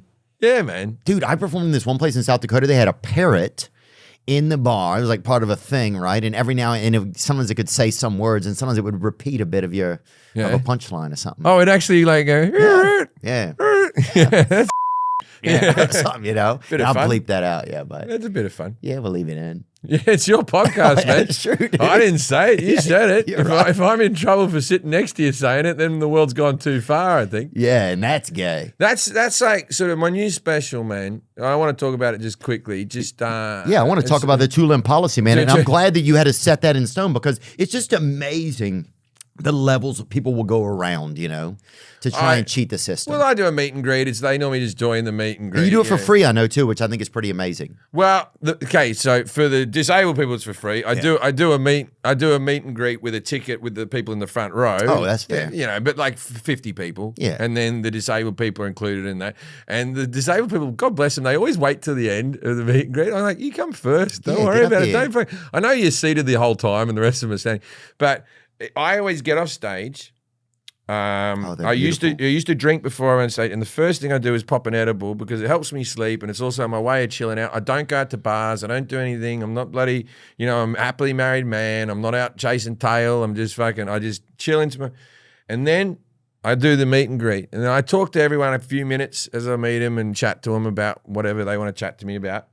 But you're too high when someone's paid $80 to meet you and they stop the conversation. Oh. And they go, all right, Jim, it was great meeting you. And you're like this, oh, God, I just bored the shit out of these people. And they just paid to meet me and they found me boring.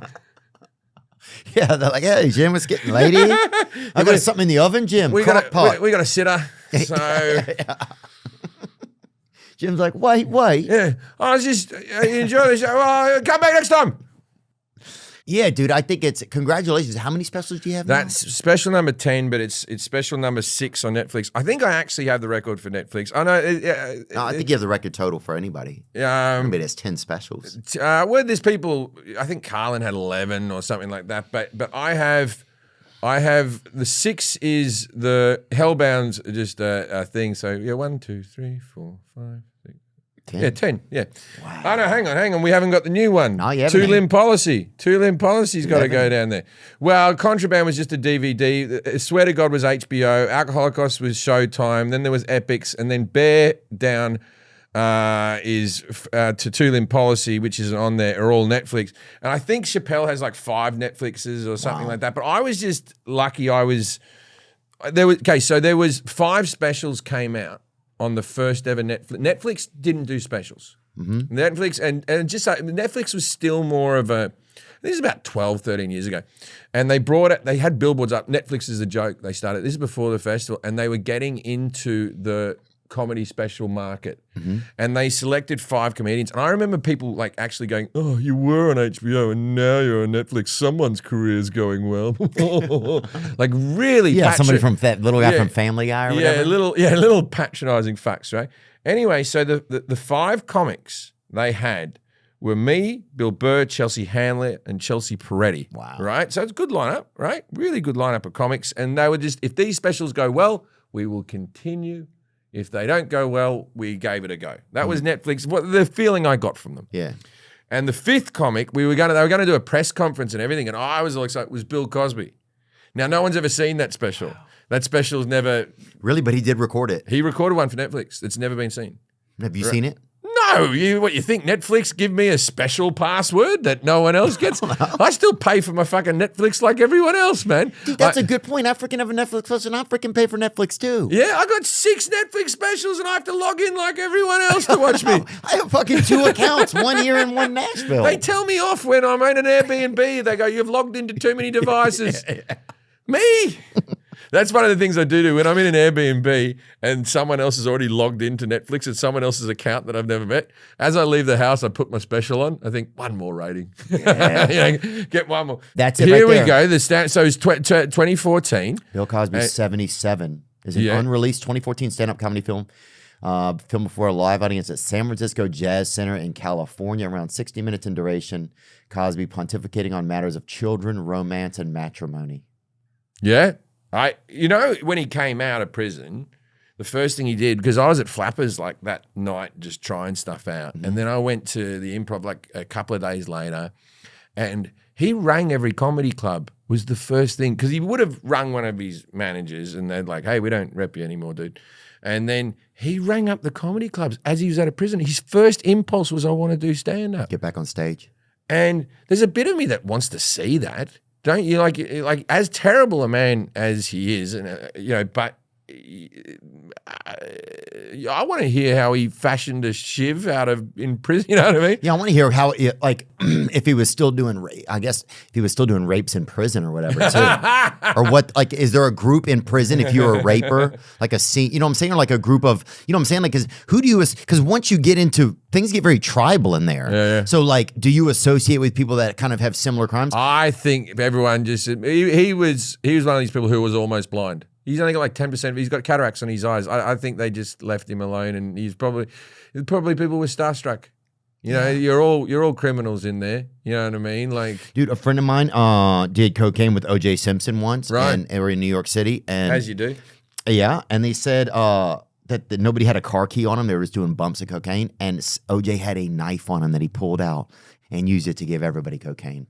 And I know my friend's not lying about this. And this is obviously after the murders. Yeah. This isn't like the night before. Yeah.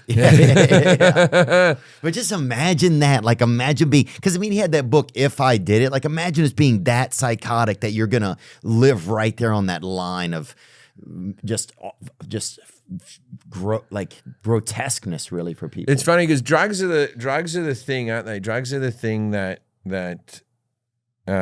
if you do them in front of people, that's a real sign of trust. Yeah. That I'm letting you into my circle, that you're going to watch me do this thing that I could get in trouble. There was a comic I know, and I won't get, because he doesn't want to be known about this at all, and his career's going fine and all that sort of stuff.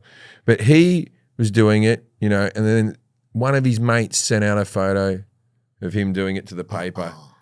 And then it was just like, like, fuck you, dude. Yeah. Like, fuck you. I've back in the day, 20 years ago, I've done drugs with famous people in the room, and I'm a blabbermouth. I'll fucking tell any story I can to get laughs, but I've never slipped up on that. I feel that's an intensely private thing. Yeah, I think it would be awkward. Except for O.J. Simpson, where of course I would fucking do it. You have to tell that. If it's a murderer, yeah, you can talk about the murderer. Who's y'all's best murderer over there from Australia, you think? Well, Chopper's not bad. Ooh. You know what was good about Chopper is they made a movie about him. The movie was massive, right? He's dead now. And then as he was dying, he went on 60 Minutes and talked about more murders that he did after the movie. No, wow. He basically became a stand-up comic afterwards. After the movie came out, and he went and did a raconteur night with Chopper where he'd tell his stories. And anyway, so then I stabbed the little And fucking, you know, he did all that type of stuff. And a bloke came up to him afterwards who was like some guy from a gang that he had a fight, and he came up with the book to the book sign. He went, "G'day, Chop Chop." He goes, "Oh, it's been a while, mate. We used to be adversaries." Didn't he think it was all water under the bridge? Then he killed that Really? He was already fucking. And then so he. Oh my God. He's dying. He was off the clock at that point. He's dying of cancer, like a few weeks left. And so he just goes on 60 Minutes and talks about his other murders. You have to. Fucking. You have to. And everyone could do an impersonation of him. Like, everyone does the impersonation of Eric Banner's impersonation. Rather, you know, it's 2 impersonations removed. Chopper. But do yourself a favor, man. Watch the movie Chopper. It's a fucking banger of a movie. There's this one scene where he shoots a guy because he's like, "Where's the drug money? Where's the drug money? Where's the drug money? Where is it? Where is it? There's no money. There's no money. There's no money. There's no money. Oh, show me the fucking money. I want to see the fucking money. I want to see the fucking money." Like that, right? Oh. And then the guy's just like this, and then he like feels bad for him, and he drives him to the fucking emergency room himself. Oh, wow. Right? Yeah, it's tough to do. It's hard to drive when somebody's when there's that energy that somebody's bleeding in the car. Is it? I find, yeah, I've had friends bleeding, and you're trying to get there, and they're kind of pissed. You're like, look, I'm taking you, you know, and it's like, but it wasn't a gun wound; it was just someone cut themselves or something. Yeah, it was a knife wound, but yeah, still like I think there's that nerve, there's that scary energy. Or I had a friend who went into labor and had to get them to the hospital. It's like, fuck. The birth, going in for the birth, that is. Would you do it again? Oh, I can't. I've had a vasectomy. You could do it. I could reverse the. Well, they don't reverse the vasectomies anymore. You know what they do? They just put a needle in your testicle and they extract the semen. No, and just give it to your wife. And then just give it to your wife. So if nice. if I ever wanted to have another one, I don't know. Would that be like some old ass cum that's just sitting around your belly? But here we go. Ivan Milat. Here we go. So he's the backpacker murder. Ivan, the movie Wolf Creek. You've seen Wolf Creek? Oh yeah, scary dude. That's based on Ivan Milat. Now, Ivan Milat was this guy, the British backpackers, if they broke down, he went and helped them out with their trucks, and then they were never fucking seen again. And they don't know. Every now and again, they would find a body. I think he's dead. He's dead. Every now and again, they'd find a body, and they'd go, and Ivan would go, "Yeah, that one's me as well. Oh, yeah, fucking got me." Did you ever meet any of these guys? Okay. No, I never met any of them, but there was, I have a story about, there's one called the Claremont Killer.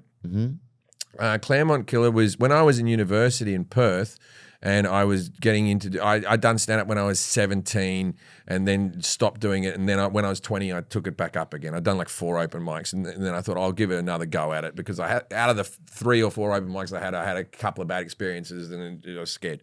Yeah. So the Claremont Killer, this bloke here. Bradley Robert Edwards. Yeah. So man convicted of murder. The crimes happened. That's when I was at university. Right, these are the years when I was at university. So the place was now Claremont was a very posh area in Perth, and it was a big nightlife place. And all the girls allegedly went to get a taxi or whatever, and so all the taxi drivers were being checked for DNA and all that type of stuff. You know, when you're starting in comedy, what do you do to get more stage time? You run your own gig. Yeah. We've all done it. You set up a gig in a pub. I'll MC. Invite all your friends. Invite some other open micers that you've become mates with. Invite all your friends. And this is how you start to work up to get good at it, right? And luckily for me, all the bars in Claremont were dead empty. They needed punters. So the bar, the Claremont Hotel, which is one of the nicest pubs in all of Western Australia, could have no one there on a Friday or Saturday. And so it's like, because of the killer. It's like I'll make sure we all drive in, and there's always designated drivers and that type of stuff, because all the rest of the girls got in cabs. Everyone stayed together. All my mates from university, we used to go out into the murder zone to watch me do stand up. That's fucking class, dude. we had a guy. Who did we have? We had the Baton Rouge serial killer when I was in college over there. Bring him up, and that was Lee Harvey. Derek Todd Lee. DTL they called him. Oh, here we go. DTL, and he was DTF too. I think he was a killer and rapist. Not a lot of black serial killers. I watch a lot of true crime. Yeah, because they kept saying he was white, and they kept like swabbing all the honkies in our town and everything. And then they called him. They called him right there. Peanut, they called him too. Some people called him Peanut. Did he get killed in prison? Where is he today? He probably he looks like he could work for Well, UPS. you don't have the death penalty down there? I don't know. I mean, if you hang out in New Orleans long enough, you'll get shot once, but I don't know if that's the death penalty. That's just like tourism. So you grew up in not in New Orleans, though, Yeah, right? regular town. Covington is our town. Covington, Yeah. right. I don't know if we had no Aussies near us. I very much. It's funny thing about It's 47. all the Australians who come out, they go, I'm coming out to LA. I'm going to come out to LA, and then they come and visit me, and then I go, where are you going? He goes, oh, we're going to go to New York, and we're going to go to Orlando. Right? That's all the three places they go. And Is that the main spots? I was wondering what are the main spots that Australians go in the US. I've been telling people, go to fucking Nashville, man. It's like as much fun. They'll go to Vegas as well, of course, right? Yeah. Right. And I'm like, go to Miami, go to New Orleans. There's like these places that are fucking awesome. Yeah. There's so many cities in America where you're like, this place is fucking and there's also hidden gems in Australia that you might not know about. Like a lot of people might go to Brisbane instead of going to the Gold Coast, and the Gold Coast has got a lot of fun things to do. Oh, the Gold Coast was amazing, dude. We got bikes and went and you could ride them on the sand on the beach, those motorized bikes, dude. Yeah. Just zipping. I mean, the beach, it was like 70 miles long. You're just cruising. Absolutely beautiful, you know? Yeah. Dude, that was amazing. That's our Miami, isn't it? Yes, it was. And it was just like, But a little bit more rednecky Miami. yeah, a little safer though too, Yeah. cleaner. Yeah. Oh no, it's a banger. It's God, a banger it's of a beautiful. place. But how'd you find the sun? You had to put sunscreen. Well, we went to New Zealand, and the sun there will kill you. You can't stay out very long. Some of the beaches there. Well, the hole in the ozone layer It's real. Is over Australia and New Zealand. Is over Australia and New Zealand. There's one I believe on the North Pole, and the other one's down there. But I'm an environmentalist in the sense that I believe in global warming, and I think that we need to make adjustments. Otherwise, the world's fucked and the water levels are going to rise. And I know a lot of people don't believe that, blah, blah, blah. But I will say this. We got rid of the CFCs from the hairspray, from the refrigeration, and from the styrofoam, which was the three main places where CFC, and the hole's getting smaller. It does, if we make change, that is a good example of how things can actually fix itself. Right. You know what I mean? Because we only found out about it. Like there's a layer. Like in the 80s, they were like, there's a layer. Yeah. Oh yeah. And sadly, there's a hole in it. And we're fucked. Fuck. That's the most, And like, can you imagine now if they brought that out at news, the internet, the conspiracy theories that would come out now, if you went, there's a mystical layer around us and there's a hole in it and the UV lights go through there and then they... nobody would believe that. It's too far-fetched. But it's the same as like the first to just tell you about germs. Oh, there's these things you can't see that'll get on you and make you sick. And if you're doing surgery or stuff, you should wash your hands because if those germs get into the cut, infections will happen. What do you mean? Oh, you can't see them. Like they're ghosts? Yeah, Like that's what you would ask. Like, it would be ridiculous. Yeah. And they're microscopic. They're little tiny things and they'll jump. That's fucking... They would have hung him. They probably killed that guy. That's science fiction shit. Yeah. That's completely science fiction. Everything's kind of like, everything's science fiction really until it becomes true, I guess. Everything's, I don't know. Well, my mate brain is shocked. Reese Darby, who you know Reese Darby from Our Flag Means Death, Fly the Concords, I say, he's a big Bigfoot guy. Is he? He loves Bigfoot. Does Australians have their own Bigfoot? There's probably some. We have a bunyip. Bunyip? Bunyips. Let me see them. Bunyips. Yeah, bunyip. A bunyip is like, so B-U-N, bun, Y-U, there we go, bunyip. There it is. A mythical creature from Australia, Aboriginal folklore, primarily found in the southeastern regions. It's described as a large aquatic beast inhabiting swamps, billabongs, creeks, and water holes. Yeah, the bunyip. Yeah. Well, what Reese always says to me, I go, why, where's the bones? Where's the fossils? Where's the thing? And he always goes, the platypus, because the platypus was a mythical thing until someone actually caught one. There was people who said, I've seen it. It's the beaver with a duck's head. Yeah. Right? Yeah. It's a that beaver trans with a beaver head. or whatever. And they're so elusive and they're so at the bottom of these creeks and stuff like that and no one ever saw them. They were a Bigfoot of its time. And no shit, they look like they are totally fictional. If you look at that animal, I mean, that's insane. They're their own breed of animal. They're a monotrum, which means that they are a marsupial that lays eggs. Wow. So every other marsupial uses a pouch, and obviously the animal crawls into the pouch, it digests, and it gets bigger and bigger and bigger until it can stick its head out of the pouch, etc. Right? But this is it's a marsupial that lays eggs. It's its own fucking creature, man. They're beautiful. We got to get somebody to bring one in. I would love to see one. Yeah, well, I've only ever seen them in the zoo. You think they're keen to people? I've never seen one in the wild. They're on one of our coins. You know, we always put a different. That's the great thing about Australia is we have some good looking weird areas. There's the platypus, and he's all swimming around, 20 cents. That pea puss right there, Yeah, rocking, homie. yeah, he gets on the money. Yeah. He's popular, the platypus. I love them.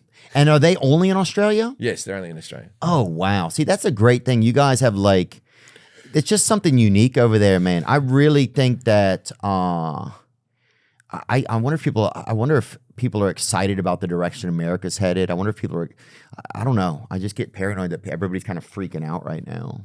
Okay. Are people freaking out in Australia right now? Yes, everyone's freaking out all around the world. Really? Yeah, the world is in a transitional phase. Which direction we're about to go in, who knows? Things might, I'm an anti-Trump guy. I know you've met, you know him, right? Yeah, I mean, as much as you can kind of know. I mean, I'm actually, I've met him a couple times, right. know. And I know that a lot of people, fans of this podcast, are going to hate me, right? You think so, but that's life. That's putting yourself out there, right? I'm at the stage now with Donald Trump where I can't argue anymore. I've done the stand-up routines. I had a TV show where I talked about it. There's no more arguments for me to make about the guy because he's not getting fucking voted in again. This is it. Right. These next 3 years, this is it. It's here now. So I'm of the opinion, let's just fucking see how it goes. You know, this whole idea that Americans are always with impeach. He's been impeached. Bill Clinton was impeached. It's all bullshit. Yeah. Means fucking nothing. Yeah. Means nothing. Oh, but he's a convicted criminal. Only makes him stronger. What the Liberals have to stop doing is kicking up and down going, he's wrong and this is wrong, and just figure out ways to beat him. Stop fucking telling me how bad he is and figure out a way to fucking beat him because Kamala Harris wasn't the fucking answer. Yeah. Right? Oh, I agree. You know, so I agree that you got to figure, it's like you have to find a solution if you're just sitting there yelling about everything. It's all most of these parties do. But now there is no beating him. Now it's just riding it out. Yeah. Right? Just riding it. You know, he said, was it on your podcast where he said he would get rid of income tax? Was it here? Whose podcast? It was on some podcast. It might have been with Schultz. Might have been Schultz. He said, if the tariffs work, I'll get rid of income tax. I tell you what, I have been one of these people who referred to Donald Trump as Hitler, right? And I will also add this. Not at the end, not up, because everyone goes, but Hitler killed 6 million Jews. I'm not talking about that era. I'm talking about Hitler just out of art school. Yeah. Yeah, I'm not, like sophomore Hitler. Yeah. So I tell you what, if he gets rid of income tax, you'll never hear me call him Hitler ever again. I'll be too busy calling him my Führer. If he gets rid of income tax, you'll have no more complaints from me. Well, I'll be all right. But look, I'll ask you a question. How do you think things are going? I think that I don't like this stuff with Gaza in the Middle East. I don't understand why we have where we give so much money to Israel. Like, a lot of the big countries are against them right now. I think Netanyahu is like the new Hitler. It's like, or that Netanyahu is the worst. So it's like, I don't understand that relationship. It's a tricky one, that one, because no one wants to watch a genocide. And what happened, they shouldn't have taken hostages, and no one, Hamas isn't fucking angels and all that sort of stuff. But if you can see those pictures of those starving kids and not be moved and not think that we should do something about that, that's fucking, you're wrong. Yeah. You know what I mean? Yeah. So whatever side, and I don't want to get into what side I'm on. I think it's pretty obvious where I'm at, but whatever side you're on, right? We're all on the side of children not fucking starving, right? Yeah. We're all on that side. So let's figure that out. And then diplomacy, let's fucking talk. Yeah, now we've got Palestine being recognized as its own state and stuff like that. Maybe that's somewhere where we can start moving forward. I don't have the answer.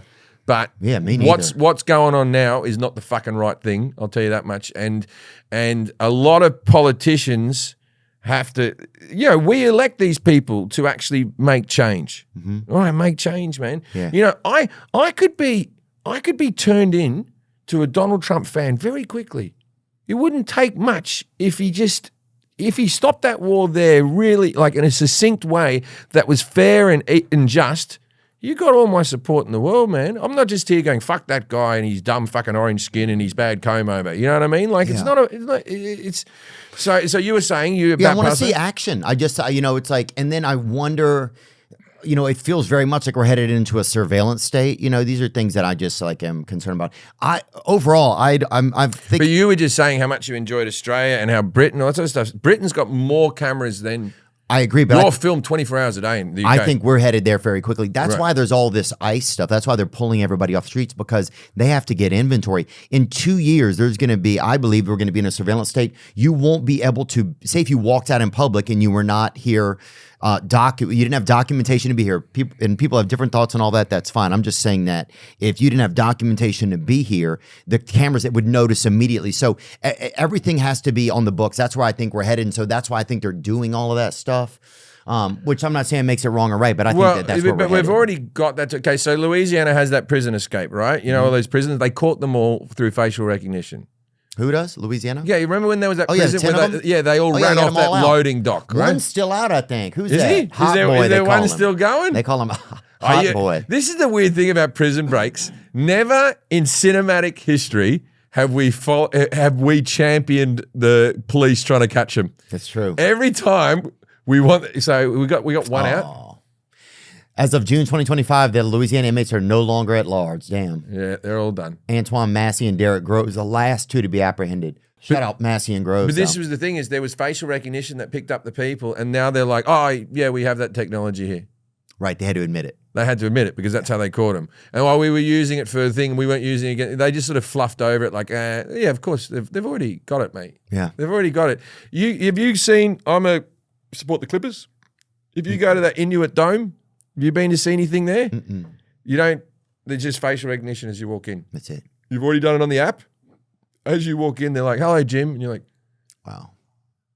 Yeah. You just walk straight in. It's happening fast. It's here. We're not realizing that it's here, But I'll say this. I just want people to be able to be, it's kind of like ethereal, but it's like you want people to be able to live in a safe place. You want people to have jobs and have purpose. So those types of things. I don't understand some of the bigger picture things like what happens with tariffs and what their goals are and all of that kind of shit. It starts to really feel like that neither party represents the people, and that's the part that kind of concerns me the most. So. Well, the tariffs, I just wish if you need to do them, I haven't felt any joy from it. I haven't seen my bank balance go up. I haven't seen my neighbor get a job. I haven't seen factories, and I might be wrong, but just the eye check, I haven't seen any benefit from it. All I found is there's things that I'm paying for that are costing more, right? But maybe it's too soon to look. I think it could be too soon to tell. I think he's a brash guy. Shit is going to be brash. Is he leaning in and making it more brash for no reason? He needs a cleaner fucking thing that we see. We go, this is how every day you turn on the news. It's like this. We're going to tariff them 35%, and this country's getting 30, and fuck you, 45 for you. You know what I mean? Like it really is just a bloke just throwing numbers out there. If he had a thing with a chart, a very clear thing that said these countries are getting this and this is the reason why and this is how we're going forward, I might not agree with it. I may not respect it, but at least I'd understand it. I agree. Get a fucking chart, man. Get us a chart. Things just seem very bizarre. But I feel like they all know something that's going on or going to happen and we don't know it. That's a feeling that I have. Any war could happen at any fucking stage. I don't even know if it's war. It could be aliens. It could be anything. You reckon it's aliens? I don't know. You reckon the aliens will wait until now after all of it? Yeah. Okay, so you think I've seen a UFO. You know where I saw a UFO? I saw a UFO with a plane of people. I was on an airplane and I saw a UFO and we all looked out the window and went, In USA? In America. Wow. But we were flying over Area 51. We were flying near Vegas, coming back across the thing.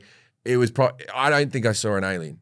I think I saw a test vehicle being flown. But it was circular like a ball and it moved in those type of motions. No doubt you saw it. I saw it with a lot of people.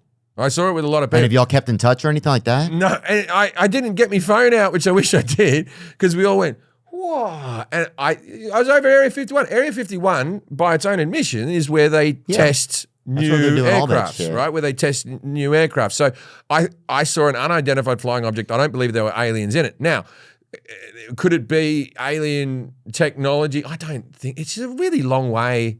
I believe there's lots of aliens out there. I believe there's tons of them.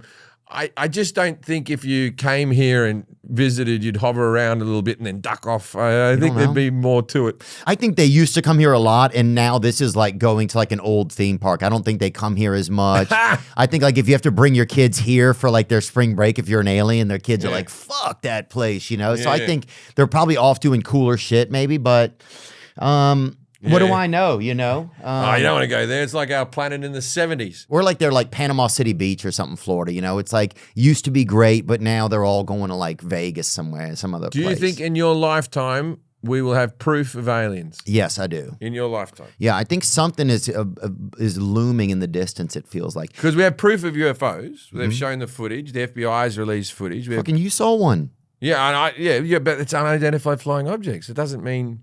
And it so happens that you seem to see them more in America. That makes no fucking sense. The Scottish see them the most. Do they? Scots, yeah, they love them. But they're heavy drinkers. Heavy drinkers. Exactly, dude. And it's always so cloudy. You get a little bit of light coming through the clouds. Hey, hello, UFO. Seen it? You know what I mean? That's just the sun, mate. Right on. That's just a bit of ray gun, lad. Jim Jefferies, dude, thanks so much for hanging out, dude. I got a show tonight, so I gotta. Can I just plug what I've got going on at the moment? For sure, just very quickly, I'll just get my plugs out of the way. I got Two Limb Policy on Netflix right now. Watch it. Very proud of it. Happy with this special. I also have a podcast called ATM with me and Amos Gill that is coming out. I am in a movie coming out, a Jordan Peele film called Him, which is directed by Justin Tipping, produced by Jordan Peele, Marlon Wayans, Tyreek Withers, Julia Fox, and it's like a proper cinematic release, and I'm like doing drama shit, man. I'm like acting in that. And I have a TV show on Fox, which is a reality show called The Snake, which is a lot of fun, which is my 12-year-old's favorite program, favorite thing I've done. So The Snake is like a mix between Fear Factor, Survivor, and Big Brother. Just sort of, but check out The Snake. Yeah. The Snake's all right, man. And you can watch it with your kids, right? It's the first thing I've done that I can watch with my kids. That's pretty cool. Yeah. So we're growing up. That's me 4 things. I'll probably, last time I did a podcast with you probably 6 years ago or something like that. And that's... I'll wait until all these things are done and see if I have some new stuff and come back in again. I'd love to anytime. I feel bad, man. Today I was just really kind of tired. I think I'm kind of exhausted, so it's hard for me to like think of some different stuff, you know? I didn't shut up, man, so I'm sorry if you had some more questions. No, it was a blessing, dude. And we want to get that photo of Lieutenant Max Nugent. We'd love to keep him here if it's okay with your brother. That would be Unless that's weird. Is it weird? You don't have to have him here all the time. You can have him sometimes or whatever, but... No, anytime we can remember. That's my favorite thing I just did today was talk about my nephew. Yeah. So well, it was awesome to see a photo of him, and thank you for sharing. And thank you for your service, Mr. Max Nugent. We appreciate that. Jim Jefferies, Two Limb Policy. Is out now. Check it out. I'll share it on socials in just a few minutes as soon as you get out of here. Thanks so much, dude, and congratulations on everything, dude. Thanks, brother. Yeah. You too. Now I'm just floating on the breeze, and I feel I'm falling like these leaves. I must be cornerstone. Oh.